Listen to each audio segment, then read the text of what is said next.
Bueno, pues buenos días de nuevo y como decía al cierre de la presentación del proyecto, el movimiento se demuestra andando y vamos a comenzar hoy con la primera sesión formativa que incluye el proyecto. Como hemos visto en el vídeo inicial, hay pues no solamente formación, sino hay otra serie de actividades de las cuales os iremos informando y llegará información cuando se vayan desarrollando. Esta primera formación la desarrollamos bajo el nombre Entendiendo la osteoporosis, del diagnóstico a la intervención. Y me van a acompañar dos profesionales médicos, dos profesionales de la medicina, Juan Torres Macho, doctor Juan Torres Macho, que está aquí a mi izquierda, y la doctora María Jesús Moro Álvarez, que no ha podido venir de forma presencial, pero que sí nos ha enviado la ponencia. Vale, en primer lugar presento al doctor Torres, jefe de servicio de Medicina Interna del Hospital Universitario Infanta Leonor Virgen de la Torre, profesor asociado de Medicina en la Universidad Complutense de Madrid y vicepresidente de SEAPEC, que es una de las organizaciones que participan en el proyecto. Nos va a hablar sobre el viaje del paciente con osteoporosis, retos del sistema. ¿Vale? Pues bueno, tienes la palabra. Muy bien, pues muchas gracias y buenos días a todos. Es un placer agradecer la invitación pues, a compartir con vosotros. Pues traigo más dudas que certezas, la verdad. Cuando me invitaron a dar la ponencia, pues lo que he querido traer, yo no soy así como la doctora Moro es una experta en osteoporosis, yo soy internista también, pero tengo que reconocer que no soy experta en osteoporosis. Ahora, sí que mi trayectoria está muy ligada a la gestión, a la continuidad asistencial, a la relación entre el hospital y primaria. Yo fui director médico y director de continuidad asistencial 7 años en el hospital de Parla, y entonces lo que os traigo un poco es mi visión de cómo está la osteoporosis ahora, dónde está el paciente y qué problemas hay tanto a nivel del diagnóstico y detección como a nivel del seguimiento y nivel de tratamiento, que bueno, como vosotros como pacientes y como pacientes expertos pues lo vivís en vuestras propias carnes y lo sabéis. Lo que yo vaya diciendo probablemente podréis irlo corroborando. Luego podréis, cuando termine la presentación, podéis hacer la pregunta que queráis, las que pueda contestar las contestaré, las que no, pues os diré que no puedo. Vamos, el impacto en salud de la osteoporosis pues lo conocéis perfectamente, es una enfermedad muy prevalente, muy frecuente y sobre todo lo que genera pues, son estas fracturas patológicas que principalmente producen dolor y con ese dolor y esa fractura pues discapacidad.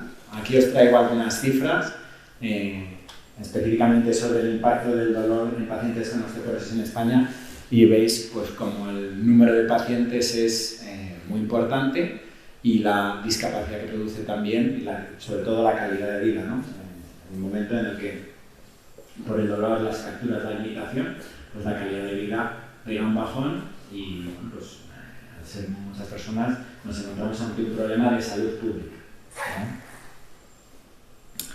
Está razonablemente establecido cuándo buscar una osteoporosis, pero yo un poco preparando la presentación yo lo resumiría como ni están todos los que son, ni son todos los que están.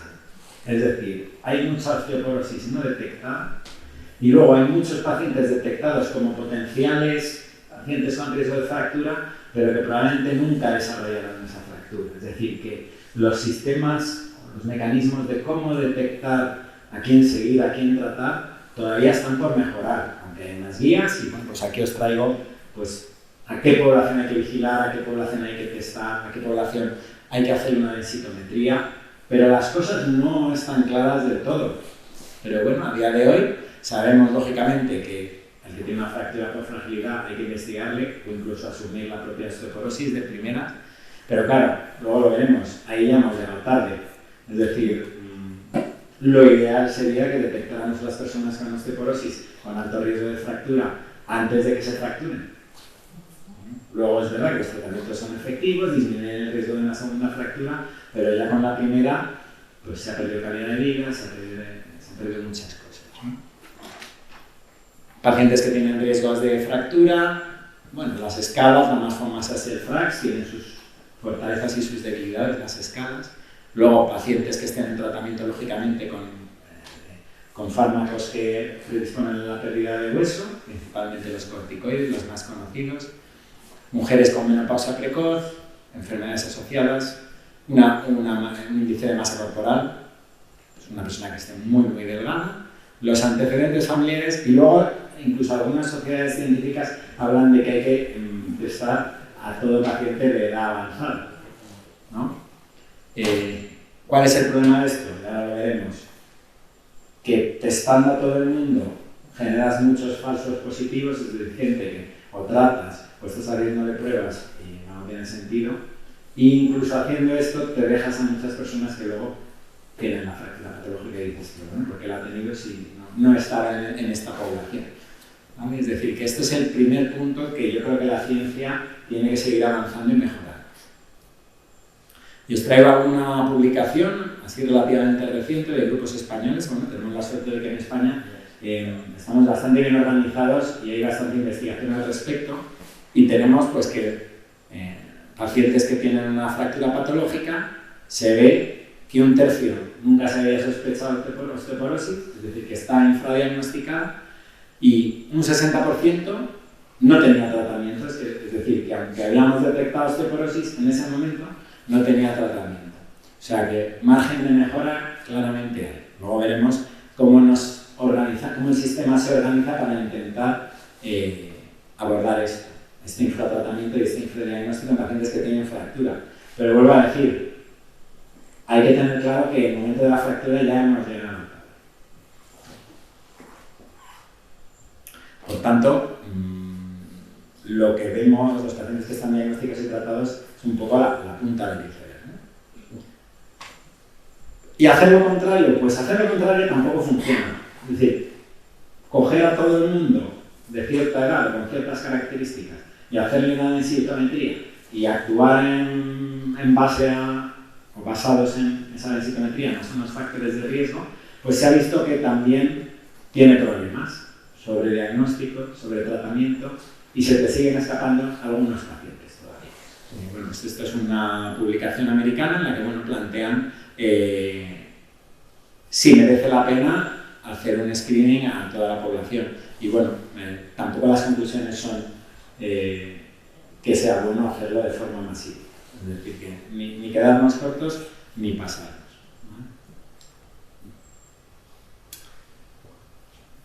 El segundo punto que traigo es cómo nos estamos coordinando, ¿no? Es decir, aquí está claro que el eje del sistema, lo decimos muchas veces en los profesionales sanitarios, aunque luego muchas veces los hechos no van detrás, que es que el paciente está en el centro, debe estar en el centro del sistema. Yo creo que quedan muchas cosas por mejorar para conseguir eso. Y realmente el sistema tiene que pivotar con el paciente en el centro, basado sobre todo en un liderazgo de atención primaria, el equipo de atención primaria, tanto la enfermera como el médico de atención primaria, tienen que ser el eje del sistema porque si no es imposible. Es decir, cuando se pone todo el peso de la atención en el hospital, no llegamos y se producen listas de espera, no detectas a todos los pacientes, ¿no? Y realmente toda debilidad que pueda tener primaria es como el cimiento de un edificio. Cuando fallan los cimientos, el edificio se cae por mucho que tú en la azotea pongas plantas y cuadros de oro, ¿vale? Entonces, está claro que hay que poner todos los esfuerzos que se puedan en que primaria lidere todos los procesos de enfermedades crónicas. Aparte, bueno, esto desde las sociedades de SEATEC lo promovemos mucho, todavía hay actores que no están totalmente... Esto me voy un poco de la charla, es importante. Hay actores que no están haciendo todo el papel que podrían en la cronicidad, que son la farmacia comunitaria, que es el sitio donde los pacientes, el sitio con profesionales sanitarios, donde van más los pacientes y más confían, ¿vale? Es decir, que la farmacia comunitaria tiene que ser un actor fundamental en la atención de los pacientes crónicos, incluida la osteoporosis, sin duda, y bueno, pues luego todo el liderazgo primario. El hospital tiene que estar pues, para el caso difícil, para las pruebas complejas y para la atención especializada, no de la mayoría, sino de un grupo de pacientes que están siendo complicados y que el tratamiento no es fácil. ¿Esto creéis que está montado así o no? ¿Cuál es vuestra experiencia? Porque no es así. ¿Os han atendido rápido? ¿Os han diagnosticado rápido? Pues no, ¿Hay lista de espera? ni siquiera te han atendido. Hombre, no te ha atendido a nadie. ¿Alguien te habrá visto? No, Vale. yo hablo por mí, ¿eh? Sí, sí, sí. Yo osteoporosis ya tenía a partir de los 50, 48 años y hasta que no me he roto la vértebra dorsal a 8, no me han hecho la densiometría en otro hospital porque no les ha dado la gana. Pues no. Vale. Luego lo veremos también lo del tema de la concienciación y la información.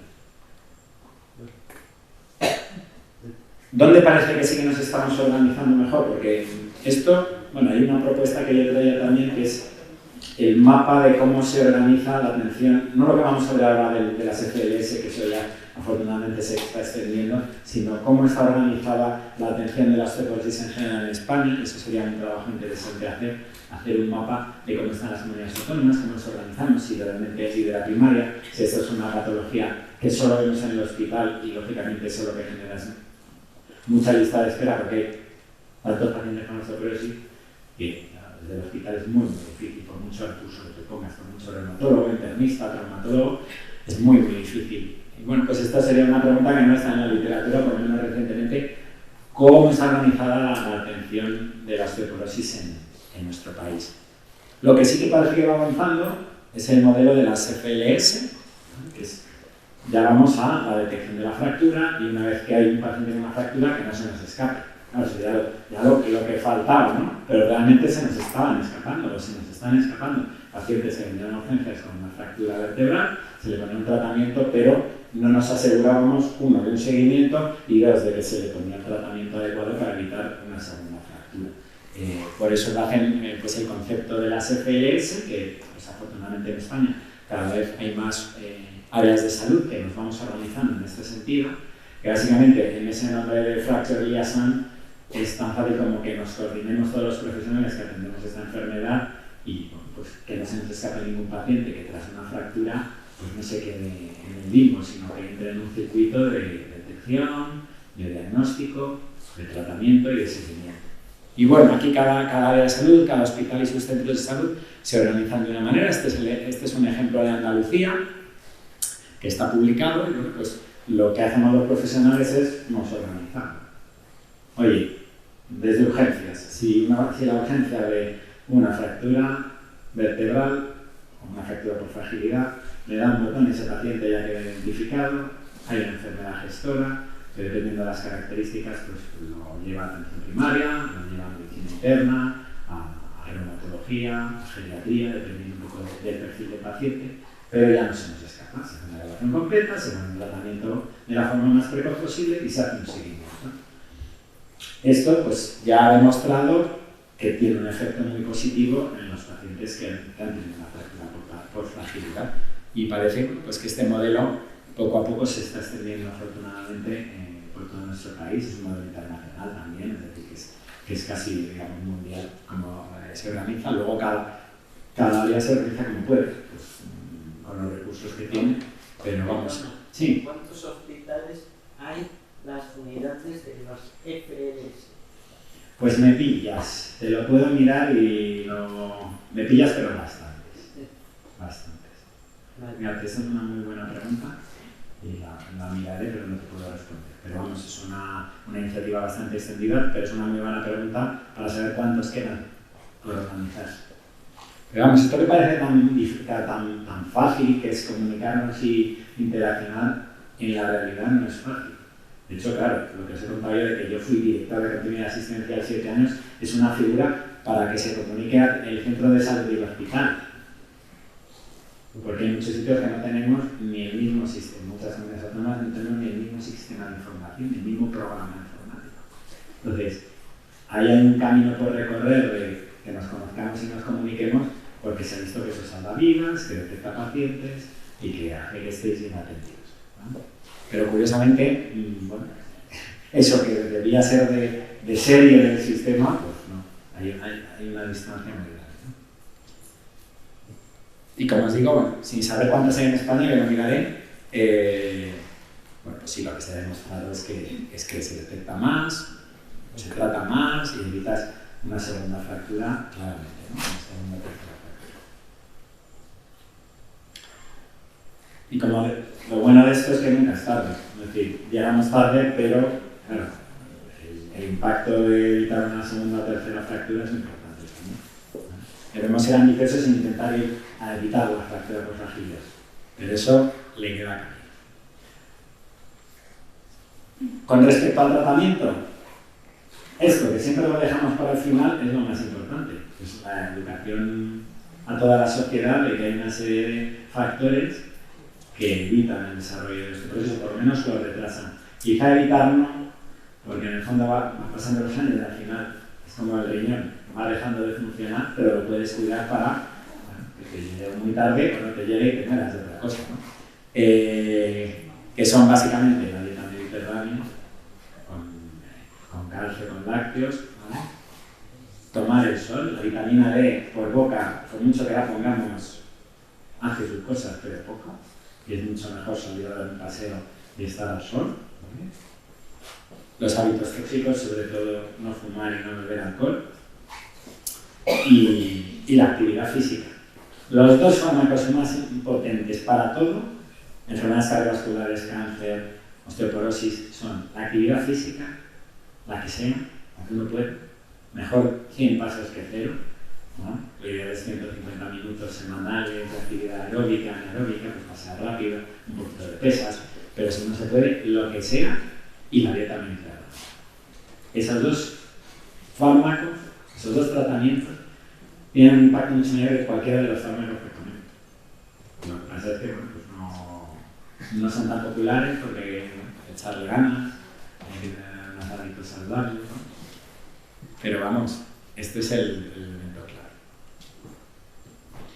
Y luego tenemos un problema también, quizás no en qué fármacos poner y cuándo ponerlo, que más o menos sí que está claro, pero sí, como bien sabéis, pues los fármacos hay que hacer vacaciones, hay que combinarlos, pues ahí yo creo que nos queda trabajo desde la investigación, me refiero a establecer unos fármacos que se toleren mejor, que puedan ser tomados más tiempo, y bueno, que no haya estos algoritmos tan complejos y tan variables, ¿no? Que es quizá el problema que hay, ahí es donde yo veo la debilidad.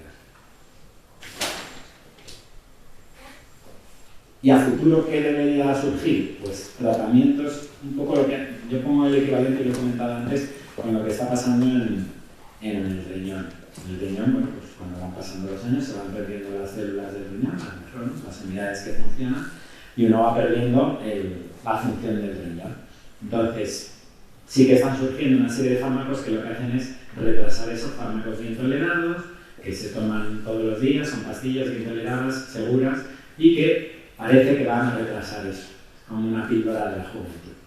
Entonces, un poco en osteoporosis se debería buscar un tipo de fármaco que todavía no tenemos que haga eso, que prevenga el desgaste del hueso. Y en cuanto haya una detección de que se va perdiendo hueso, se pueda tomar ese fármaco. Eso todavía no está inventado. Entonces, ¿cómo debería ser el futuro y qué fármaco debería aparecer? Aparte de que a la industria farmacéutica le interesa, porque es una medicación que a lo mejor empezaríamos a tomar a los 40 años y estaríamos tomándola a 20 años, ¿no? Pero claro, necesitamos seguridad, tolerancia y que tenga un efecto mantenido en el tiempo, ¿no? Bueno, esto es como será en el futuro, ¿no? O como debe ser en el futuro. Y fundamental, aquí los pacientes, aquí tenemos tanto los profesionales, las autoridades sanitarias, pero también los pacientes y las asociaciones, un trabajo muy importante que es concienciar a la sociedad del problema. Yo estoy seguro que si se hace una encuesta a la población general y se le pregunta cuán importante es la osteoporosis como problema de salud, del cáncer está la gente más concienciada de la osteoporosis. Mi sensación es que menos, es un problema de salud muy importante también. También pasa un poco con las enfermedades cardiovasculares en la mujer, tampoco es la principal causa de muerte en mujeres y la gente está más concienciada con el cáncer de mama, con otras enfermedades que a lo mejor se ha trabajado más desde las asociaciones o desde la sociedad, o desde los medios o los propios profesionales en difundir la importancia, pero luego la realidad es que hay enfermedades igual o muy importantes también que no le dan bastante importancia, entonces no nos cuidamos tanto, ¿no? Y bueno, pues aquí traigo alguna de las acciones, pues esta que la hizo, este lema que hizo AECOS hace un par de años, no rompe las estadísticas, no tus huesos. Este de la Sociedad Española de Reumatología que me hizo mucha gracia, ¿no? Loco por tus huesos, este tipo de campañas, o por tus huesos no fumes. Esto resulta fundamental y ahí las asociaciones y los pacientes tenéis un papel clave, uno, porque promovéis acciones de este tipo y dos, porque probablemente tenéis la capacidad de influencia más potente sobre los políticos, mucho más que los profesionales sanitarios. Eso es así, y hemos tenido ejemplos, como ocurre con la hepatitis C y otros muchos, entonces ahí tenéis que juntaros y presionar. Porque al final las estrategias sanitarias y las políticas sanitarias las definen los políticos, no los profesionales sanitarios. Y son muy importantes. Entonces ahí tenéis un papel fundamental. También hay que tener en cuenta que la osteoporosis no es de una legislatura de 4 años. Eso no tenían que tener en cuenta los políticos. Correcto. Pero bueno, que tenéis mucha más capacidad de influencia que nosotros, sin duda alguna, ¿no? O sea que ahí tenemos que ir de la mano, nosotros ayudaros desde la parte técnico-científica si podemos, y vosotros llamad a las puertas, que sea. Bueno. ¿Y qué nos va a deparar el futuro? Y bueno, pues no podía terminar sin hablar de la inteligencia artificial. Lógicamente, que está revolucionando la medicina, aunque todavía estamos un poco en pañales, pero ya se ven atisbos de cómo puede ser el futuro. Y hablando de esa detección masiva de pacientes que van a tener osteopenia o riesgo de fractura, osteoporosis, bueno, pues ya hay trabajos que analizan y pueden detectar en radiografías la posibilidad de que haya osteoporosis debajo. Pues ya sabéis que uno de los factores limitantes que hay en el sistema es llegar a la densitometría, que no es una prueba tan sencilla como hacer una placa simple, sino que es una prueba más compleja, hay listas de espera, la accesibilidad, tampoco está tan clara quién hace y quién no. En cambio, si con una simple radiografía pudiéramos saber quién tiene alto riesgo y quién no. Y bueno, parece que ya hay trabajos que van en esa línea. O sea, que no es descabellado pensar que en 5 o 10 años tengamos herramientas que permitan estratificar bien con la inteligencia artificial. Eso es... Luego desapareceremos de los médicos, los radiólogos no harán falta, nosotros tampoco. Los cirujanos le quedan 20 años, pero vamos, que estamos vendidos. ¿Y cómo será el futuro? ¿Y se está trabajando en ello? Sobre todo para la detección de personas en riesgo. Pues tú tendrás en tu historia clínica tus datos, ¿no? Te habrán visto por lo que sea, tendrás unos datos clínicos, una analítica que te hayan hecho por alguna otra cosa, alguna app que tú tengas con tus hábitos de vida, y todo eso se concentrará en espacios de datos seguros, lógicamente tienen que ser seguros, espacios de datos que con esa información, en el momento dado, saldrá y dirá, esta persona tiene riesgo de, pues en este caso, una fractura por fragilidad. Entonces, en vez de ir por detrás, probablemente nos permita ir por delante. Esto tiene también sus riesgos, como hablábamos antes, de sobrediagnosticar y sobretratar, pero parece que, bueno, que los modelos de inteligencia artificial que se van creando pues son más precisos que lo que tenemos hasta ahora. Entonces, con la autorización de cada persona, lógicamente, esos datos se integrarán automáticamente y bueno, pues, hay una publicación de Nature muy reciente que ya había una herramienta que te predecía con 20 años qué enfermedades ibas a tener. O sea, tendremos que decidir como sociedad también qué tipo de medicina queremos, porque eso también tiene sus connotaciones. Que te digan con 30 años que vas a tener una fractura por fragilidad con 60 y qué hago, ¿no? Más allá de hacer ejercicio, tomar el sol, no beber alcohol, ¿no? O sea que esto tiene también su parte que tendremos que aprender a gestionar, no solo desde el punto de vista legal y de seguridad de los datos, sino como profesionales sanitarios y como pacientes. Oiga, no me diga, así prefiero no saber, o sí, para dentro de 20 años. Y nada, para terminar, pues hay muchos retos todavía en la osteoporosis, tanto en la detección, que no se nos escape la persona que tiene alto riesgo de fractura, que no llegamos tarde, que no sobretratemos y sobrediagnostiquemos a personas que no van a tener una fractura nunca, y lógicamente en el tratamiento, intentando atender a ese tratamiento crónico que pueda fortalecer nuestros huesos sin mucho efecto secundario y bien tolerado y con seguridad, eso llegará en el futuro. Que nos tenemos que organizar de la mejor manera posible, ya no solo con las FLS, sino también entre primaria y el hospital, para lograr que tengáis la mejor atención posible. Que hay que concienciar, y esto es responsabilidad de las autoridades sanitarias, de los políticos, de los profesionales sanitarios y de las asociaciones de pacientes y de los pacientes, y que probablemente las tecnologías de la información y la inteligencia artificial nos puedan ayudar en todo esto que son las áreas a mejorar en la osteoporosis. Y nada más, queda a nuestra disposición para cualquier pregunta que tengáis.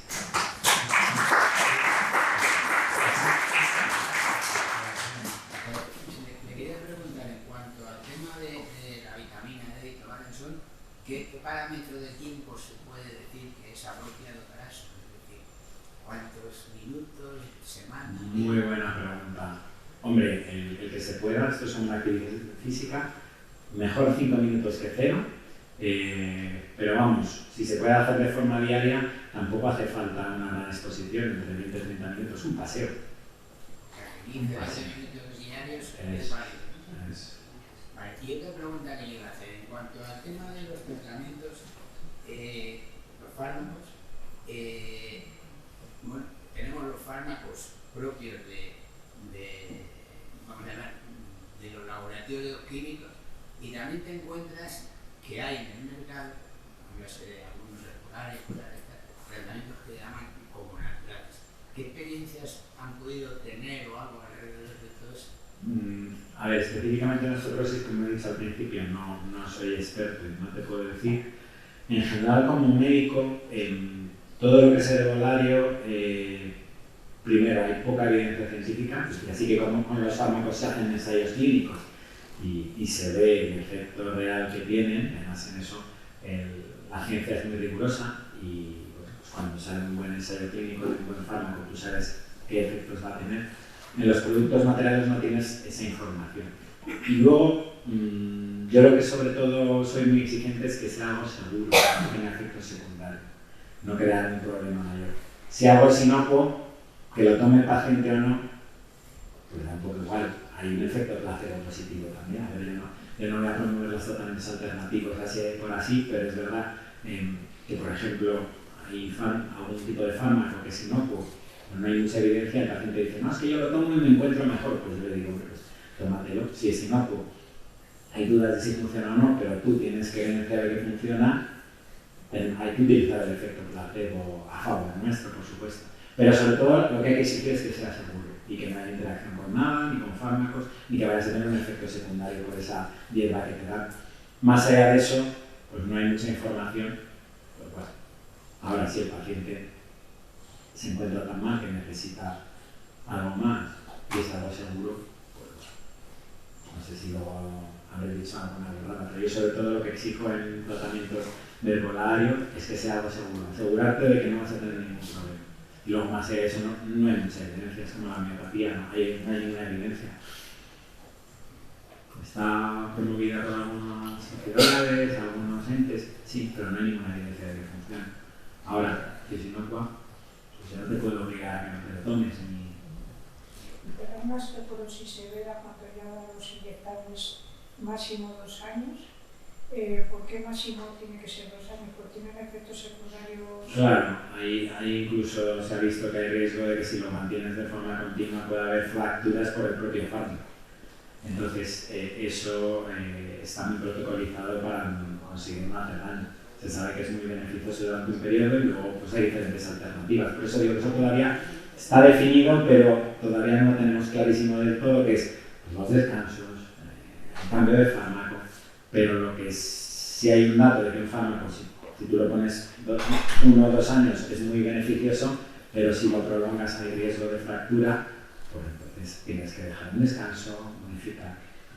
Eso está todavía sin perfeccionar, por eso digo que... Han llegado a decir incluso que hay riesgo de padecer tumores. También. Y dicho por un médico. Sí, sí. Bueno, Sí, hay un poquito más de riesgo que en población general, pero sobre todo es por el riesgo también de generar fracturas por el propio cuerpo. La prolia tiene efectos secundarios, pero si no te queda otra porque tienes mucha osteoporosis y no lo notas porque puedes tenerlo si llevas tiempo inyectándotela cada 6 meses. ¿Qué opinas? Bueno, a ver, hay diferentes tipos de efectos secundarios. Primero es el de síntomas. Pues esto me da, los bifosfonatos me dan algo de reflujo y no puedo vivir así, tengo que estar... Eso hay que sopesar la intensidad del síntoma con el beneficio que te da el fármaco, y eso pues entre el profesional sanitario que te atiende y el paciente pues hay que decidir. Y luego efectivamente hay algún efecto secundario, pues lo que hablábamos de la formación del hueso, que esto puede aumentar fracturas secundarias, que puede pasar, pero vamos, cuando entre un paciente y un médico se pauta un fármaco es porque se piensa que va a generar más beneficio que perjuicio. Pero ahí sí que tenéis que ser muy sinceros con vuestro médico y decir, pues no lo aguanto, no aguantar por aguantar. Por eso ha cambiado la relación del médico y el paciente, de lo que me dice el médico va a misa y aunque esté aquí yo tirado por los suelos, sigo. No, el paciente tiene que transmitir cómo se encuentra, las dudas que tiene, y ahora la ventaja es la información. Es fantástico tener un paciente informado que te pone en un brete y que a lo mejor te tienes que ir tú a estudiar, espérate, voy a mirármelo bien porque mañana te respondo tu pregunta. Yo creo que eso es bueno, no hay que tener miedo a eso. Se viene a cabo de 2 años y no puedes saber si eso te está haciendo... Bueno, eso está demostrado que no merece la pena estar mirando todo el rato a ver qué pasa. Eso, aparte de que es inviable, no tendría sentido. Más cosas. ¿Viene bien tomar colágeno, zinc, vitamina K, No hay todas evidencias. esas cosas No hay evidencias. alternativas? Dieta mediterránea, ejercicio y sol. Eso es lo que hay que ponerse sí o sí. Es que, claro, ¿qué es lo que pasa? Que esas 3 cosas requieren un esfuerzo. La dieta mediterránea no es fácil de hacer, porque tienes el pescado, tendemos en nuestra sociedad a comer mucha carne roja, los más jóvenes a tomar precocinados, esas cosas, hacer ejercicio, pues tienes que concienciarte de la pereza, tomar el sol pues cuando hace frío no apetece salir al parque. Entonces todas esas cosas han demostrado que son mucho más eficaces, pero claro, cuestan esfuerzo. En cambio, ir a una tienda y que me den un producto y tomármelo, ¿vale? Pero claro, es un producto que no ha demostrado nada, o bueno. Y tomar el sol, porque te ve la cara y en los brazos, Sí, porque en sí. invierno, claro, vas Claro. tapadita. Sí, suficiente. Porque te ve Suficiente. la cara, vale, 20 minutos. Un ratito, sí. Un paseo. Pasear y además, si lo haces rápido ya estás haciendo una actividad física a la vez. Y vais a por el pescado y por el ajo al mercado para cocinaros una buena dieta mediterránea. Si te sientas en el balcón, a través de los cristales también te sirve. ¿El qué? Si te sientas en el balcón, a través de los cristales también te sirve. Menos. Hay que salir. Hay que salir. Y se puede. ¿Qué especial Necesidad. ¿El qué? Y cartílago de tiburón, No hay nada demostrado. del cartílago de tiburón no hay nada. Nada. Parece que se potencia mucho. A ver, la medicina alternativa es se extiende. ¿Por qué existe la medicina alternativa? Porque la medicina tradicional no cura todo y sobre todo no alivia todos los síntomas. Y desgraciadamente hay muchos pacientes con muchas enfermedades que están con muchos síntomas, cansancio, podríamos hablar de muchas enfermedades, la fibromialgia, las fracturas. Entonces, cada uno busca estar mejor. Si le dicen, oye, si tomas esto te vas a encontrar mejor, lo compras, ¿no? Ahora yo creo que hay que exigir seguridad y luego eficacia también. Es decir, dígame en qué estudio han demostrado que esto funcione. Pero vamos, que se entiende. La existencia de la medicina alternativa es dar respuesta a lo que la medicina tradicional no responde, que son muchas cosas. Ahora podríamos calmar todos los síntomas y curar todas las enfermedades. Eso estamos muy lejos de eso. Eso no va a pasar en cientos de años. Y aparecerán otras. Entonces, bueno, es normal, es naturaleza humana buscar solución y es naturaleza humana generar una industria para ganar dinero aprovechando eso. O sea, vosotros creéis, vosotras y vosotros creéis que si hubiera algo maravilloso, la ciencia no buscaría, no testaría. Hoy me han dicho que el castillo de los tiburones es buenísimo, venga, vamos a hacer un ensayo clínico. Y hay ensayos clínicos, de productos que no son fármacos puros. Y vamos, agua. Pero malo no es, Yo lo tomé y me fue bien. Por eso digo que yo no me voy a poner talibán de no os acerquéis a un herbolario, no. Lo primero que hay que exigir es seguridad. Es decir, asegúreme que yo tomándome esto mal no me va a hacer y luego esa pequeña posibilidad de que tenga un efecto, pues no te la voy a rebatir. Perfecto, por eso te digo. Por eso te digo. Y luego, a ver, que el efecto placebo es algo que está bien. Puede pasar dos cosas. Uno, que funcione fenomenal, o que sea efecto placebo, que también fenomenal porque tú te encuentras mejor.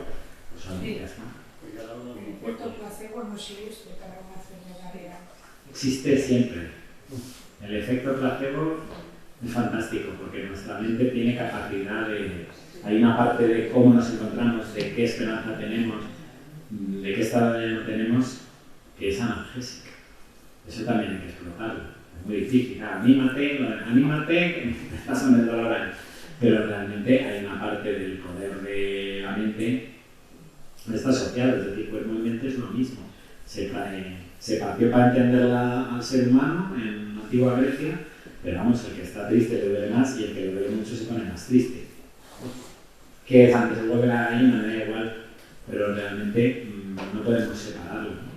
Y bueno, pues esos efectos de tomar esto y yo tengo la esperanza de estar mejor, generan una mejoría. Todos cómo funciona de una forma distinta y le pueden mejorar a una persona. Total. Eso es claro.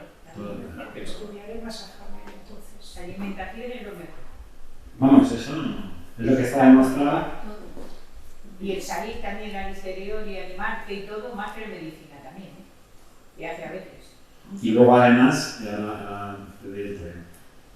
hay otro problema, sobre todo en las personas ya más mayores, que es la soledad. Y si te das el paseo, también luchas contra esa soledad porque te encuentras al vecino, salen las gente de la frutería. Entonces, la soledad es uno de los problemas de salud pública más importantes ahora. Primero, y vaya peor, porque ya nadie tiene hijos. Antes tenía familias que tenía el hijo de vez en cuando, que eran sin hijos, todos muy mayores, porque como la 11 de la medicina vamos a llegar todos a muy mayores, o casi todos llegaremos. Ahora los gatitos y los perritos. Eso. Yo, bueno, tenía una pregunta. Has hecho un comentario refiriéndote a la píldora esa, por ejemplo. La del futuro, dices. Sí, para, por ejemplo, los riñones, has mencionado. A mí, eso de la píldora crónica, por 30, 40 años me da como reflex. Entonces, porque, vamos a ver, creo que se está atacando, y yo trabajo en el ámbito de la biomedicina, se está trabajando en parcelas, y entonces, para una expectativa de vida de 84 años, como tiene la mujer española, creo que hay que verlo en conjunto. Si tú estás con la píldora del riñón y estás tomándote, tienes peligro de osteopenia y de osteoporosis, estás eliminando, porque estás potenciando la salida de sales por parte del riñón, porque estás tomándote eso crónicamente. Entonces, es un ejemplo muy burdo, pero es que realmente cuando dices, bueno, será la panacea, yo no creo que sea la panacea. Estoy de acuerdo, me ha encantado tu intervención en el sentido de concienciar que muchas veces no es necesario recurrir a la última tratamiento de tal, sino prevenirlo, prevenir eso. Y eso se previene desde el cole, o sea, desde los institutos, donde deberías de ir otra serie de personas y hablar de lo que ocurre. Manuel, te interrumpo muchos coleccionan enfermera, ¿eh? No digo más. Ya, pero Sí. los vamos. Es para dar la medicación al niño que se le olvida, punto pelota. O sea, nada. Entonces yo creo que eso de que la medicina mira lo que ha pasado, es un ejemplo que seguro que todo el mundo conoce. La duda científica que de verdad nos hemos generado de esos tratamientos de terapia hormonal sustitutiva por 30 años y el cáncer de útero y de mama. Entonces, pues claro, o sea, y esas cosas crónicas me dan angustia. Entonces, porque hay mucho dinero, se generan falsas expectativas, estás de por vida tomándote la pastilla del riñón y entonces se te joroba. O sea, no sé, o sea, es una catástrofe de desesperación. ¿Qué quieres que te diga? Que estoy totalmente de acuerdo contigo. A ver, yo he traído el concepto. Claro, esto necesita unas condiciones. Uno, que no haya unos intereses detrás. Dos, que las pastillas crónicas que tú puedas tomar sean muy seguras, como hay tantas. Pero vamos, totalmente de acuerdo contigo que hay que medir todos esos pros y contras antes de decir eso. Es verdad que ahora está muy de moda el no solo llegar a mi mayor, sino llegar mejor, y el anti-aging, ¿no? La medicina de anti-aging, que básicamente es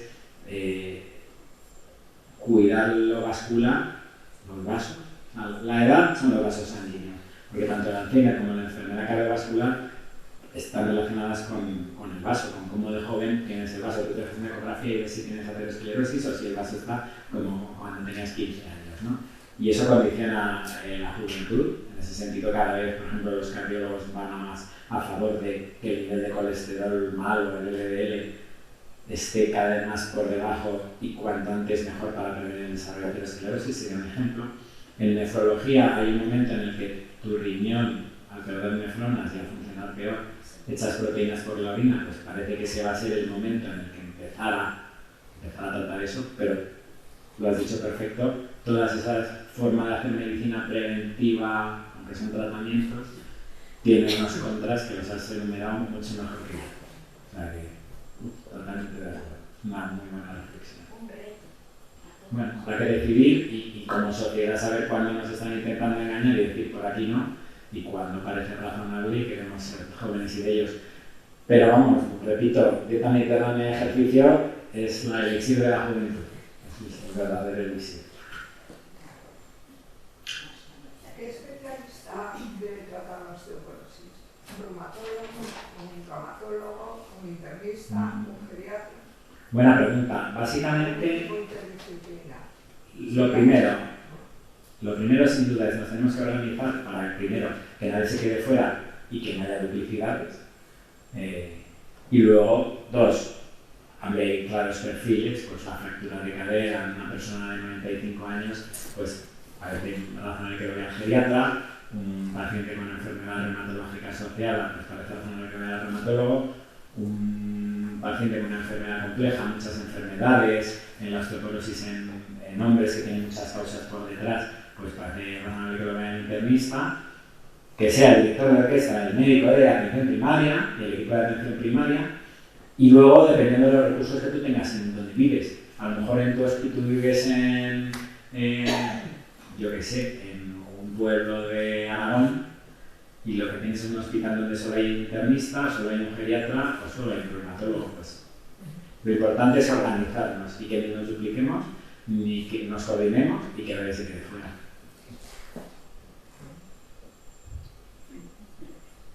¿El sol es conveniente ponerse protección solar para tomar el sol? Sí. ¿Sí? Sí. No como depende de los años. Se puede. Es que si no luego te salen los carcinomas celulares, los espinocelulares. Pero dicen que no se absorbe lo mismo. A ver si la exposición depende también de la época del año. No es lo mismo el sol de agosto directo a la cara y a la piel que un sol de invierno y vas a estar 10 minutos. ¿Vale? Si te pones protección solar, los rayos ya no te van a estar... Absorbes menos, pero es verdad que de los rayos UVA y UVB sí que vemos que hay producción de vitamina D que te pongas crema.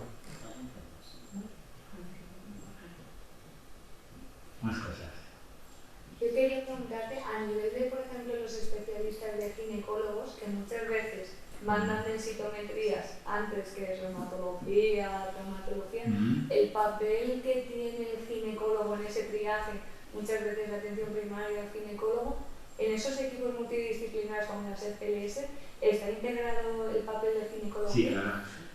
Por supuesto, lo que pasa, a ver, yo como internista me iba más a la parte del paciente mayor con muchas enfermedades, pero por supuesto todo lo que es menopausia precoz está en la consulta de ginecología y es uno de los volúmenes más altos. Digamos que tenemos el paciente mayor con fractura de cadera o fractura vertebral y luego la mujer en riesgo con menopausia precoz o alguna alteración hormonal que produce esa osteoporosis precoz. Sin duda, se me haría la habilidad. Pero él no te manda un tratamiento. Depende del sitio. Depende de la área, pero hombre, están incluidos en los equipos FLS sin duda.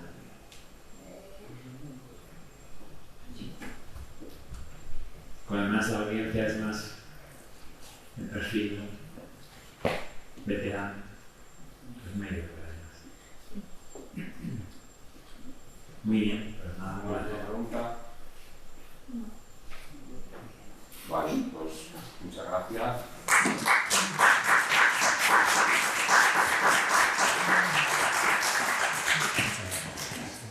Bueno, pues vamos ya con la segunda y última intervención, tanto de la presentación de hoy como de esta primera formación. La doctora María Jesús Moro no nos ha podido acompañar hoy por otros compromisos profesionales, pero sí que vamos a poder seguir su ponencia en vídeo. No podrá haber preguntas, lógicamente, pero sí que dentro del proyecto se contempla la puesta en marcha de una plataforma en la cual estará este seminario accesible a través de internet y podrán ustedes hacer las preguntas que consideren oportuno y la doctora estará encantada de contestarla. Bien, esta segunda ponencia tendrá el nombre Osteoporosis y fracturas por fragilidad. ¿Podemos prevenirla y tratarla? ¿Vale? Será a cargo, como he dicho antes, de la doctora María Jesús Moro. Hago una pequeña presentación. Es doctora en Medicina y Cirugía por la Universidad Autónoma de Madrid, jefe de la sección de Medicina Interna del Hospital de la Cruz Roja, San José y Santa Adela. Una persona muy implicada en el mundo de la osteoporosis, cuenta con numerosas publicaciones nacionales e internacionales, así como conferencias en el área del metabolismo óseo y, entre otras cosas, forma parte y, de hecho, ha sido presidenta de la Sociedad Española de Investigación Ósea y del Metabolismo Mineral. Bueno, pues cuando puedas, tenemos su ponencia en vídeo. Vale, adelante.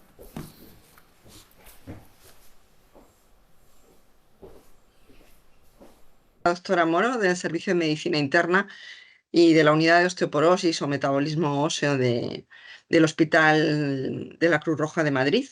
Y quiero lo primero agradecer a ECOS esta iniciativa, este curso OsteoSpert, y tengo el honor de ser la persona que inicia esta primera charla de formación y espero no defraudarles. Esta charla que les voy a dar va a hablarles sobre si podemos prevenir y tratar la osteoporosis y las fracturas por fragilidad. Quería hacerles primero una introducción de un poco la idea que tenemos en general del hueso, ¿no? El hueso siempre pensamos que efectivamente forma parte del esqueleto óseo, pero tiene unas funciones muy importantes que no son solo la del soporte, ¿no? de nuestro cuerpo, sino también tiene otras como son el depósito de minerales muy importantes como el calcio, el fósforo y otros. También tiene funciones en la hematopoiesis, es decir, en la formación de células sanguíneas, de protección, como por ejemplo son los huesos de las costillas, fundamentalmente esternón, que protegen la caja torácica, y también, por supuesto, que están dispuestos de una manera que permiten articularse y, por tanto, también permiten el movimiento. Este hueso, para cumplir estas funciones, sabemos que tiene una estructura formada no solamente por minerales, sino por componentes orgánicos que principalmente son fibras colágenas, Y sí que es verdad que el 99% de estos componentes orgánicos se mineralizan, ¿no? Y se mineralizan con un mineral que es la hidroxiapatita. De ahí la importancia que tiene el tener un buen aporte de calcio para formar esta hidroxiapatita y que se mineralice el hueso adecuadamente, porque si no, no tuviéramos este mineral, lo que se formaría es un osteoide, pero no exactamente lo que es la matriz ósea. Y luego también tiene unas células que son de distintos tipos. Las llamamos osteoblastos, que digamos que son las células formadoras. Las llamamos osteoclastos, que son las células que reabsorben lagunas óseas. Y otras que son células de revestimiento u osteocitos, que son importantísimas para luego lo que les voy a contar del remodelado óseo, que es la base fundamental que hace que el hueso sea un órgano vivo y que esté remodelándose a lo largo de toda nuestra vida. Además, como otro órgano, está en comunicación con otros órganos del cuerpo, fundamentalmente con estos que les pongo aquí, son muy importantes, se comunican entre ellos. Por ejemplo, las glándulas paratiroides, que son 4 glándulas chiquititas que están al lado del tiroides y que producen una hormona, que es la hormona paratiroidea. Y la hormona paratiroidea es fundamental para regular el metabolismo del calcio y del fósforo, con lo cual pues, tiene mucho que ver también con el aporte y la regularización de estos minerales para el hueso. También, por ejemplo, con el riñón o con el hígado, porque son fuente fundamental del metabolismo de la vitamina D, que ya hablaremos que es una vitamina importantísima para fijar ese calcio a el hueso. Y, por ejemplo, con el intestino, ¿no? Podemos pensar, ¿qué tiene que ver el intestino con el hueso? Pues sí, porque también, lógicamente, influye en la absorción del calcio y de la vitamina D que ingerimos a través de la dieta o a través de suplementos, ¿no? O sea que podemos decir que es como también forma parte de un gran sistema endocrino regulado por hormonas y por otro tipo de sustancias que hacen que se comuniquen entre sí. Pero el hueso en sí, lo que les digo, es importante que tenga un remodelado sano y equilibrado. ¿A qué llamamos sano y equilibrado? Para que el hueso sea competente, o sea, que sea un material que no se rompa con facilidad y que nos dure toda la vida, porque si no nos iríamos rompiendo, ¿no? ¿Cómo podemos permanecer erguidos tanto tiempo, ¿no? ¿Qué capacidad de resistencia tiene que tener un hueso para soportar nuestro peso toda la vida? Pues es porque es un material que según se desgasta, se va formando otro material nuevo. ¿Y dónde se va formando? Pues en unas zonas que se llaman unidades de remodelación. Cada hueso tiene miles de unidades de remodelación que están en distintas fases, no todas a la vez, que lo que pasa es que están unas en fase de reposo, otras en fase de activación, es decir, pequeñas lagunas que hacen los osteoclastos y que esas lagunas hacen desaparecer el hueso viejo y luego vienen los osteoblastos a recubrir esas lagunas con hueso nuevo. De esa forma, por estas distintas fases que vamos pasando del remodelado óseo, pasamos de tener zonas, digamos, de hueso antiguo por zonas de hueso absolutamente nuevo, de nueva formación y por tanto mucho más competente. ¿Qué pasa? Que en las distintas fases de la vida no tenemos las mismas velocidades, digamos, de remodelado óseo. ¿Por qué? Porque los requerimientos son distintos. Por ejemplo, en la infancia, en la adolescencia, lo importante de los huesos de un niño, de un adolescente, es que crezcan, con lo cual la resorción es muy poquita y lo que hay es muchísima formación ósea. Según vamos creciendo, en el adulto joven hay un equilibrio cuasi perfecto, en el que el grado de resorción es igual al grado de formación. Pero, ¿qué pasa con el envejecimiento o, por ejemplo, con las mujeres después de la menopausia? Pues que lo que va predominando es un aumento de la resorción con una disminución de la formación. De forma que el balance total haga que el hueso ya es un hueso que va envejeciendo, o sea que está más desgastado porque no es capaz de remodelarse ya con un equilibrio normal.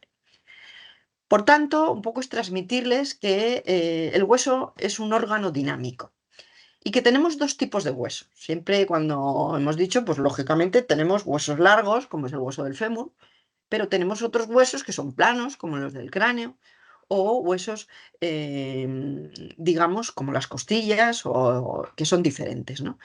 Y eso, aparte de la forma o de la anatomía externa, es porque tienen una anatomía, digamos, interna que es diferente.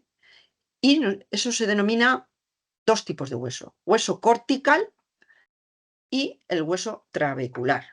Por ejemplo, hueso cortical predomina en los huesos largos, mientras que el hueso trabecular, por ejemplo, predomina en las vértebras, en los cuerpos vertebrales. ¿Qué pasa? Que no tienen la misma velocidad de remodelación. Y un hueso cortical tiene un recambio de, como ven ahí, de más bajo, de un 2-3% por año, mientras que, sin embargo, el hueso trabecular es un hueso altamente dinámico, que tiene un recambio del 40% por año. Eso hace que es verdad que estos huesos trabeculares, digamos, son más sensibles a sufrir una osteoporosis más tempranamente.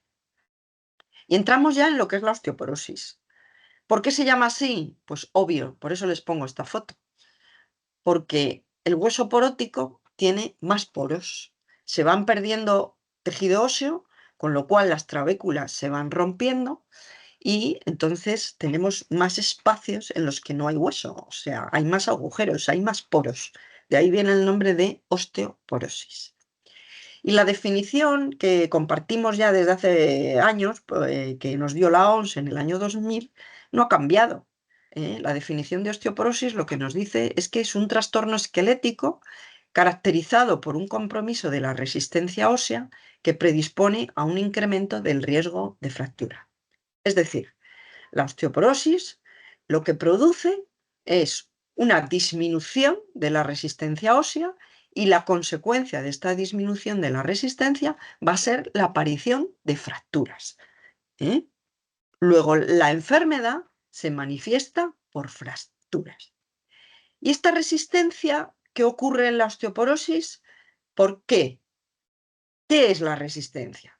Bueno, pues como todo tejido, ¿no? Como cualquier, por ejemplo, los arquitectos manejan estructuras, manejan materiales, la resistencia depende fundamentalmente de la calidad del hueso, que mide ahí, ese es un concepto que incluye muchas cosas: la geometría, la arquitectura, las microfracturas que se van acumulando, el grado de mineralización, que ya lo hemos hablado antes, pero luego hay otra cosa que es la densidad mineral ósea, que es de lo que ustedes nos oirán hablar mucho más comúnmente. ¿Y por qué? Casi siempre hablamos solo de densidad mineral ósea.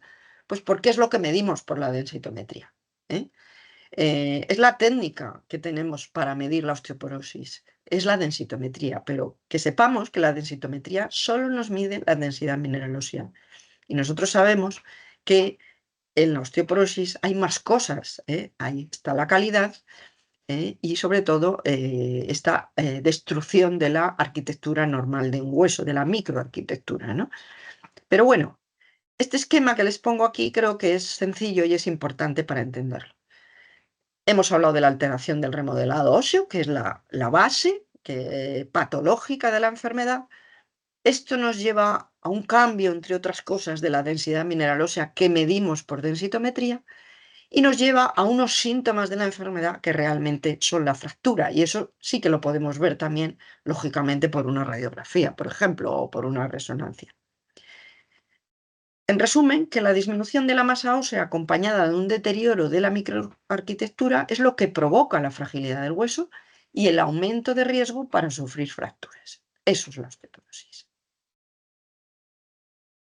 Yo les diría: ¿esta fractura de este chaval que se ha caído de un andamio tendrá una osteoporosis? ¿Sí o no? Y obviamente todos me dirán: hombre, es que se ha caído de un andamio. Pues efectivamente, esto no es una fractura por fragilidad ósea. ¿Un accidente de tráfico? Obviamente, es un traumatismo de gran impacto. Esto no es por un problema del hueso, no es una fractura por fragilidad ósea. ¿Otro albañil que se cae desde una escalera? Pues hombre, tampoco lo es, ¿no? O sea que no todas las fracturas son por osteoporosis, obviamente. Hay fracturas traumáticas y fracturas por osteoporosis, que son las que denominamos con el término fragilidad ósea. O sea que la causa de esa fractura es la propia enfermedad del hueso, es la propia fragilidad, la propia disminución de la resistencia del hueso.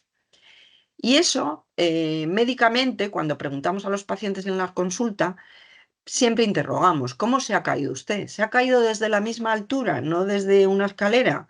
¿Desde menos de 1 metro de altura? ¿Desde menos de 3 escalones? ¿Con un golpe a lo mejor de tos? Fíjense lo que supone un esfuerzo de tos, un esfuerzo mínimo. Pues hay gente que se rompe las costillas al toser, ¿no? O sea que esto es lo que define una fractura por fragilidad. ¿En qué localizaciones? ¿Cuándo debemos de sospecharlas? Pues porque hay 3 localizaciones que son las más típicas. La que llamamos fractura de Coles, que es la fractura de muñeca, y que es la que suele aparecer en pacientes mujeres más jóvenes. Luego la fractura de vértebras, que como les digo, ya va apareciendo a partir, como ven ahí en la línea rosa, de los 60 años, las fracturas vertebrales, y luego las fracturas de cadera que suelen aparecer, si no hay unos factores que veremos luego de riesgo muy condicionantes, pues normalmente a partir de los 65, 70, 75 años, ¿vale? Pero esas son las localizaciones más típicas de las fracturas osteoporóticas. ¿Qué pasa entonces? Que podemos decir que la osteoporosis se conoce como una enfermedad silente. Silente porque no da síntomas, no duele. A mí cuando me cuentan las pacientes que vienen con dolor, digo, pues hombre, o tiene una fractura y es lo que le está doliendo, o desde luego la osteoporosis no duele. A lo mejor lo que le está doliendo a usted es la articulación, o le está doliendo una rodilla, o tiene usted una hernia de disco, tiene otras cosas, pero la osteoporosis no duele. Uno de los principales problemas de las fracturas es que tiene, como ustedes pueden imaginar, una elevada morbimortalidad y, por supuesto, un elevado coste. Fíjense que la OMS ha calculado que cada año se producen unas 45.000 fracturas de cadera en el mundo, más de 100.000 fracturas vertebrales, todas ellas, por tanto, causadas por la osteoporosis y que, por tanto, tienen un coste de más de 700 millones de euros al año. Pero el coste en mortalidad es aún mayor. Y aquí yo quiero hacer el inciso de que en los varones, por ejemplo, la fractura de cadera tiene más mortalidad incluso que en la mujer. O sea que, aunque la osteoporosis es una enfermedad mucho más prevalente en la mujer, no nos olvidemos que también hay varones con osteoporosis y que en estos la fractura, la aparición de una fractura les condiciona muchísima mayor, incluso morbimortalidad que en las mujeres. Y otro aspecto, aparte de que uno se puede morir a raíz de una fractura de cadera, sobre todo en el primer año, es donde más mortalidad tienen las fracturas de cadera, pero hay otro factor muy importante y es que deteriora muchísimo la calidad de vida, lógicamente, y todos los requisitos o el entorno que ese paciente le cambia la vida, en una palabra, ¿no? O sea, puede quedar mucho más dependiente, ser incapaz de caminar, ya no poder vivir en la casa, en el domicilio donde vivía, tener que ingresar en residencias, etcétera, etcétera. O sea que no todos recuperan su independencia o su capacidad funcional previa. Lo que es importante en la osteoporosis es identificar un poco qué personas o qué pacientes tienen una serie de factores o condiciones que les van a predisponer más que a otras para padecer una osteoporosis. Y ahí los clasificamos en 2 tipos: factores que no podemos modificar y factores que sí podemos modificar. Y esos son los que nosotros en la consulta vamos a explicarle a los pacientes, y yo les voy a explicar hoy para que intentemos corregirlos. Evidentemente, los no modificables son estos que les pongo aquí. La edad, claro, si vamos cumpliendo años, eso es inevitable. El sexo, ya lo he dicho, es más frecuente en mujeres que en hombres. No vamos a cambiar de sexo para mejorar una osteoporosis. La raza, tienen más osteoporosis la raza asiática, pero bueno, eso está ahí, no podemos hacer nada. Factores genéticos, es verdad que hay enfermedades de por sí que se acompañan de osteoporosis y aunque no hay un perfil genético muy concreto, pero sí que sabemos que hay una predisposición familiar, ¿eh? Y luego la aparición de fracturas previas en las que a lo mejor no se ha prestado atención y que ya están ahí. Ya no las podemos prevenir, pero están ahí. Y sabemos que son riesgo para otras futuras fracturas. La menopausia precoz. Hay mujeres que, por lo que sea, por tratamientos de cánceres o por cualquier otra, o incluso naturales, tienen menopausias muy precoces. Y eso sabemos que son mujeres con un alto riesgo de padecer osteoporosis. La edad, aunque no la podemos corregir, lo que sí que podemos es estar más atentos. Es que por cada década de más, el aumento de la osteoporosis, de la incidencia o de la relevancia de la osteoporosis está entre el 1,4 y 1,8, o sea, casi llega al doble por cada década de más que vive una mujer, ¿no? Con lo cual es verdad que por eso prestamos más atención a más edad. Pero no nos debe de quedar la idea de que la osteoporosis es de mayores. No, porque hay personas con factores de riesgo que hacen que la padezcan mucho antes. Pero ahí, es verdad, 3 factores de riesgo, aparte de la edad, o sea, acompañando a la edad, hay otros 2 factores que son muy importantes, que es el sexo y que es la densidad mineral ósea, la DMO. Vean que son 3 curvas distintas, que si nos vamos hacia la izquierda de la curva y, por supuesto, hacia arriba, por ejemplo, en la de color violeta, lógicamente una persona de más edad y con la misma densidad mineral ósea que otra con menos edad, pues va a tener más riesgo. ¿Me explico? O sea que esta combinación de edad, sexo, densidad mineral ósea, desde luego es la combinación fundamental para tener en cuenta. Y luego fundamental que siempre se tengan en cuenta las fracturas previas, ¿sí? Si podemos tratar lo antes posible a un paciente que ya ha tenido una fractura por fragilidad, mejor, porque ahí es donde vamos a ser más eficientes con todos los tratamientos que utilicemos. Fíjense ustedes aquí las cifras. Esto trata de expresar que tanto en mujeres como en varones, el haber tenido una fractura previa multiplica por 2,7 o por 2,5 o por 1,6 o por 1,8 o por 1,3 la aparición de otra nueva fractura. Con lo cual, eso siempre hay que tenerlo muy en cuenta y en toda historia médica debe de aparecer el antecedente de fracturas previas.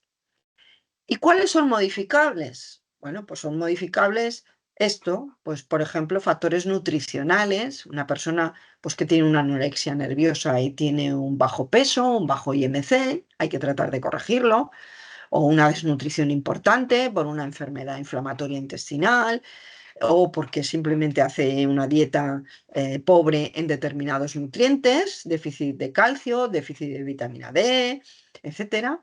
Por supuesto hay que retirar tóxicos como el tabaco o el alcohol. Hay que recomendar una actividad física, pero una actividad física que sea adecuada para la edad y que, aparte de tratar temas como el equilibrio, trate algo de la fuerza muscular. Eso es importante para la osteoporosis. Hay que evaluar todos los fármacos que toma un paciente porque hay tratamientos para otras cosas, como por ejemplo para la hipertensión o para un EPOC, un enfermo respiratorio, que pueden ser perjudiciales para el hueso, con lo cual tenemos que ir reduciéndolos al mínimo posible o por lo menos tenerlos en consideración, como pueden ser, bueno, pues heparinas, corticoides, etcétera. Y por supuesto enfermedades concomitantes, pues por ejemplo un hiperparatiroidismo, una diabetes, una enfermedad que cursa con diarreas crónicas, etcétera, una hepatopatía, evidentemente hace que un mal manejo de estas enfermedades también conlleven un mayor riesgo de osteoporosis o una mala evolución de una osteoporosis. Y luego otro factor muy importante, pero ya en los ancianos normalmente, es prestar mucha atención al riesgo de caídas. Una persona que se cae más de 2 veces al año tiene un riesgo enorme de fracturarse, como es lógico. Entonces, hay programas de prevención de caídas en muchos hospitales o en muchos centros de día, de ayuntamientos, etcétera, que es un problema que también tenemos que abordar.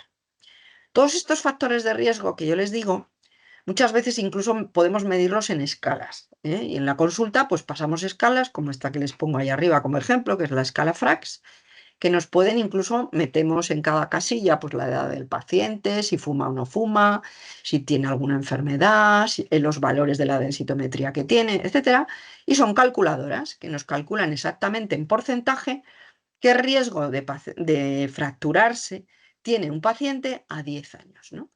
Y de este modo sabemos si tiene un riesgo bajo, moderado, alto o muy alto. Para fracturarse, ya no para osteoporosis, sino para incluso fracturarse.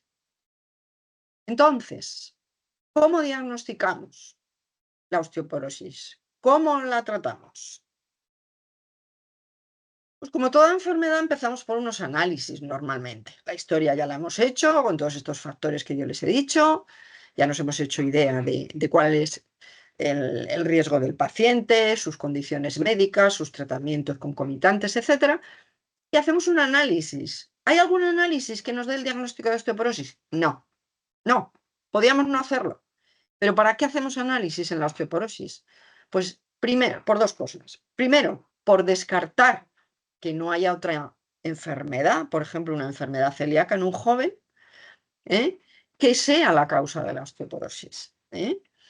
Descartamos otras patologías y por otra parte, evidentemente, vemos cómo está la función renal, el calcio, la vitamina D, que sabe, la hormona paratiroidea, etcétera, que son importantes luego para la osteoporosis y para su tratamiento. O sea que nos es importante para hacer un diagnóstico diferencial de que no haya otra enfermedad y sobre todo de cara al manejo del tratamiento, pero no porque sean diagnósticos de osteoporosis. Habrán oído que sí que podemos medir en un análisis lo que son marcadores de remodelado óseo, se llaman así. Hay marcadores de formación que nos miden la formación del remodelado óseo y hay marcadores de resorción que miden la resorción ósea de la que hemos hablado antes. Pero estos marcadores tampoco son diagnósticos, solo nos sirven para monitorizar la adherencia a los tratamientos y, en cierto modo, la eficacia de los tratamientos que ponemos, pero no son diagnósticos. Las radiografías igual nos sirven para diagnosticar las fracturas, pero nada más. Tendremos luego que adivinar si esa fractura es osteoporótica o no. Como decíamos, el diagnóstico de la DMO baja es, o sea, de la densidad mineral ósea baja, es la densitometría, que es una técnica radiológica y que hay que saber interpretar, que eso es lo que quiero decir con esta diapositiva que voy a resumir simplemente así, porque hay muchas cosas que pueden artefactar una densitometría y decirnos un falso, digamos, medición baja o una falsa medición alta de una densitometría. Debe de ser interpretada por un experto. No nos fiemos de densitometrías que el informe lo saca el aparato o el técnico, pero no lo ha interpretado una persona experta, porque a veces hay errores de interpretación, hay artefactos, etcétera, que hay que tener en cuenta. A la densitometría en algunos hospitales se les está añadiendo un software en el mismo aparato, unos sistemas informáticos, que pueden medir no solo la densidad por área, sino la densidad por volumen, que eso es lo que se llama densitometría 3D, densitometría volumétrica. Eso es importante para medir el hueso cortical, pero muy pocos hospitales lo tienen. Y el Trabecular Bone Score o TBS, lo mismo, se incorpora a la misma densitometría y nos mide la microarquitectura de los cuerpos vertebrales, que nos sirve un poco de orientación de la calidad del hueso que les hablaba yo antes. No densidad, sino calidad. Pero también muy pocos hospitales lo tienen. El sistema sanitario nos está costando muchísimo que introduzca estas técnicas que sabemos que aportan valor, pero que muy pocos hospitales lo tienen. Y esto, tan sencillito, es con lo que hacemos el diagnóstico. No tenemos más. ¿Y por qué lo tratamos? Pues yo aquí quiero decirles que ¿para qué tratamos el colesterol? Para evitar infartos, para evitar ictus, ¿no? Pues ¿para qué tratamos una densitometría? ¿O para qué tratamos una persona que sabemos que tiene un riesgo alto? Para evitar las fracturas. O sea, no vamos a tratar para quitar el dolor, no. No vamos a tratar para mejorar la densitometría. Hombre, nos sirve de indicador, pero hay tratamientos que no mejoran mucho la densitometría y sin embargo sí que sabemos que reducen el riesgo de fractura. Con lo cual, nuestro objetivo al poner un tratamiento siempre va a ser reducir el riesgo de fractura. ¿Y qué tratamientos tenemos? Pues primero empezamos con las medidas no farmacológicas. Mejoramos la dieta, como hemos dicho, lácteos, aporte de vitamina D a través del sol, a través de la dieta, programas de prevención de fracturas, eliminamos tóxicos como el tabaco, aportamos y medimos los niveles de vitamina D, no solo porque sea buena para el hueso, es que también es importante para el músculo, porque si no se produce una atrofia de fibras musculares con los déficits severos de vitamina D que predisponen a las caídas también. Eso es lo que llamamos la sarcopenia, que va muy unido la osteopenia y osteoporosis a la sarcopenia. Con lo cual, primero vamos a hacer todas esas medidas no farmacológicas junto a las medidas farmacológicas. Y ahora tenemos muchos fármacos que, como les pongo ahí, son capaces de disminuir el riesgo de fractura. ¿Al 0%? No. No voy a evitar que un paciente que tiene mucho riesgo no vuelva a tener ninguna fractura. No puedo asegurárselo al 100%, pero sí que voy a disminuir hasta en un 65 o 70% el riesgo de aparición de fracturas. Luego tenemos tratamientos cada vez más eficaces, cada vez más de diseño, porque son como terapias biológicas, de administración oral, de administración en hospitales de día, de administración subcutánea, etcétera, de diversas formas de administración, que se las resumo aquí y que se resumen en dos grandes familias. Los que son antirresortivos, es decir, que inhiben esa resorción del remodelado óseo, que fundamentalmente son los bifosfonatos, habrán oído hablar de ellos, porque se toman de forma semanal o mensual, como son el alendronato, el risedronato, el ivandronato, el zoledronato, que se pone intravenoso, y otro biológico que se llama denosumab, que también es un antirresortivo, que ya no es un bifosfonato, pero actúa a través de otra vía de los osteoclastos, y que se pone subcutáneo semestral. Luego tenemos otra gran familia que son los anabólicos. Y ahora mismo esos son los que llamamos osteoformadores del hueso, aumentan la formación ósea. Ahora mismo tenemos 3 disponibles, con muchos nombres comerciales, pero son 3, que son el abaloparatide, la teriparatide y el romosozumab, que también es un tratamiento biológico. El problema de estos tratamientos es que todos tienen un tiempo limitado de utilización. No podemos utilizar, por ejemplo, abaloparatide más de 18 meses, teriparatide más de 24 meses, romosozumab más de 12 meses, porque los estudios son a ese tiempo, porque las fichas técnicas son a ese tiempo, y con lo cual lo único que podemos hacer es que nosotros vamos a ir cambiando de un tratamiento a otro si vemos que el paciente todavía tiene un riesgo de fractura que tenemos que evitar. Y luego los SERM son una familia que la pongo un poco aparte, porque solo utilizamos en mujeres jóvenes, normalmente a los 5 o 6 años después de la menopausia, que son moduladores de los receptores estrogénicos. Es un mecanismo totalmente distinto y que el que más utilizamos últimamente es el bacedosifeno o el ralosifeno. Todos tienen, bueno, en el resumen lo he puesto, eficacia antifractura, pero en mayor o menor grado. ¿Y por cuál empezamos? Pues obviamente yo no le voy a explicar las guías clínicas que utilizamos los médicos, pero ¿qué indicador nos va a decir a nosotros por qué voy a elegir uno o por qué voy a elegir otro para empezar con él y luego seguir con otro? Pues todo va a depender del cálculo de riesgo que yo haga al paciente. Si un paciente, como ven aquí, tiene un riesgo moderado de fractura, pues yo puedo empezar por un SERM, por un modulador estrogénico, que es el lado derecho de la gráfica que les pongo.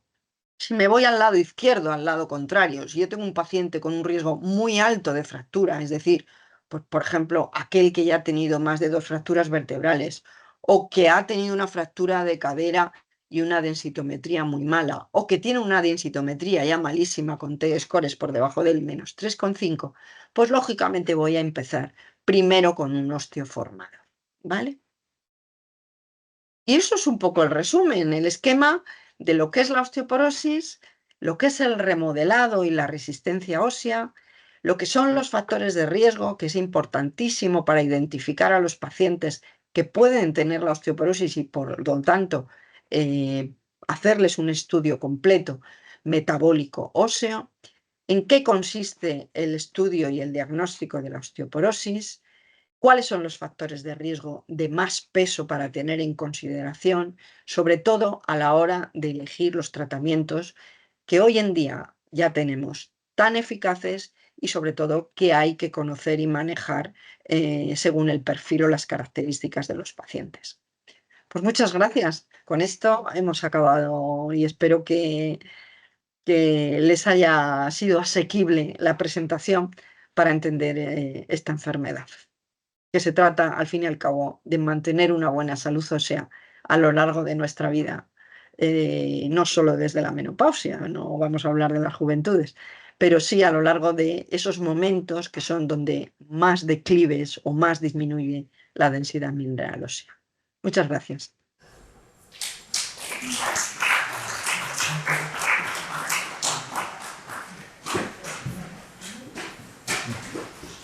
Ya, no, queréis cerrar, No, sí, muchas gracias aquí por mismo, venir. ¿no?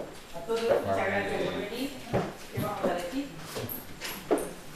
Pues nada, en noviembre os Que se informaremos cuiden, de... que coman bien y que se coman fuerte. Para lo vuestro. Sobre todo eso, comer bien. Y volverse fuerte. Hacer gimnasia. Adiós. Adiós. Adiós.